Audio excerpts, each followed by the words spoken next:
Ni zoezi la kutoa salamu za mwisho kwa mwanafunzi Mhoja Madu, mwanafunzi ambaye alikuwa anasoma kidato cha pili katika shule ya sekondari Mwasamba iliyoko wilaya ya Busega, mkoa wa Simiyu.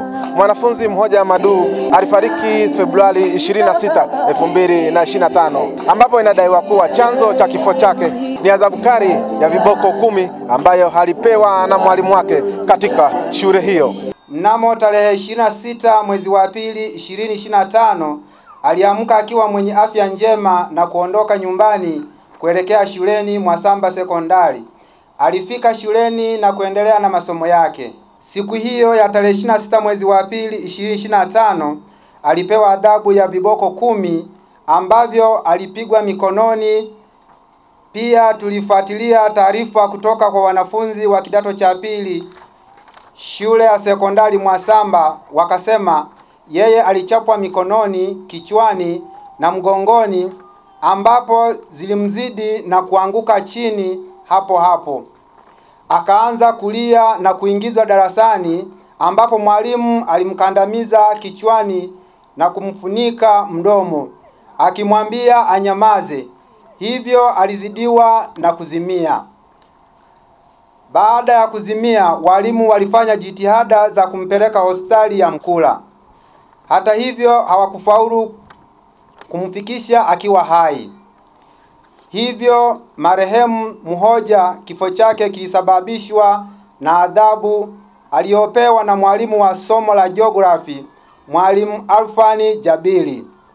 Bwana alitoa na Bwana ametoa, jina lake libarikiwe. Amina. Simanzi na vilio vimetawala hapa wakati wa zoezi la kuaga mwili wa mwanafunzi huyu, ambapo mkuu wa wilaya ya Busega ameongoza mamia ya wananchi katika kijiji hiki kuweza kuaga mwili wa mwanafunzi huyu. Sheria ya nchi inazungumzia yote hayo. Utoe adhabu ya namna gani na ufundishe kwa namna gani, sio kuchapa viboko ovyo ovyo. Binti yangu alinyanyaswa, aliteswa, haukuwa utoaji wa adhabu wa namna hiyo. Kesi hii tutaisimamia sisi kama familia, na vyombo vya habari ninawaalika, ninawapa taarifa, muwe bega kwa bega na sisi kuufichua uovu. Hakuna mpango wa Mungu wa kupiga, unakanyaga, unapiga viboko, unafunika mdomo mwanafunzi. Hili jambo ni zito na ni jambo ambalo halihitaji kufumbiwa macho. Niombe sana mkawekeze vichwa vyenu vyote ni kuhakikisha familia hii wanapata amani, wanapata haki zao. Lakini pia jambo kama hili lisijitokeze tena. Akitoa salamu za serikali, mkuu wa wilaya amewahakikishia wananchi katika kijiji hiki pamoja na wanafunzi katika shule hii kuwa serikali itachukua hatua za kisheria kwa mwalimu ambaye anadaiwa kuhusika kutoa adhabu na kusababisha kifo cha mwanafunzi huyu. Lakini mimi niseme tu nikiwa kama mkuu wa serikali katika wilaya hii ya Busega kwamba serikali hii ya awamu ya 6 chini ya Mama Samia Suluhu Hassan haitafumbia macho vitendo ambapo vipo nje ya kikanuni, vipo nje ya kitaratibu, ambapo vinaleta madhara kwa wananchi wetu. Sisi tumeumia, sio kama serikali, kama mimi kama mzazi, kama mama nimeumia na msiba huu.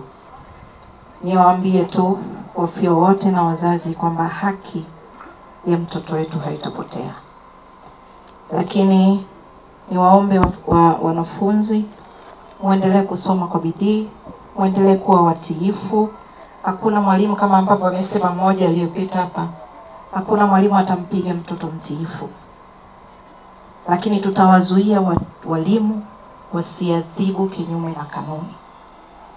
Kwa hiyo niendelee kuwaomba msome kwa bidii na niendelee kutoa wito. Hata leo nimeongea na walimu wangu wote kuhakikisha kwamba wanafuata taratibu juu ya adhabu na sheria zote ambazo wanapaswa kuzifuata, basi wazifuate inavyotakiwa. Ili kuwa mwanafamilia bora wa Global TV, usisahau kusubscribe, like, kushare na kucomment. Baada ya kusubscribe, bonyeza alama ya kengele ili kupata taarifa kwa kila video inayopanda Global TV Online.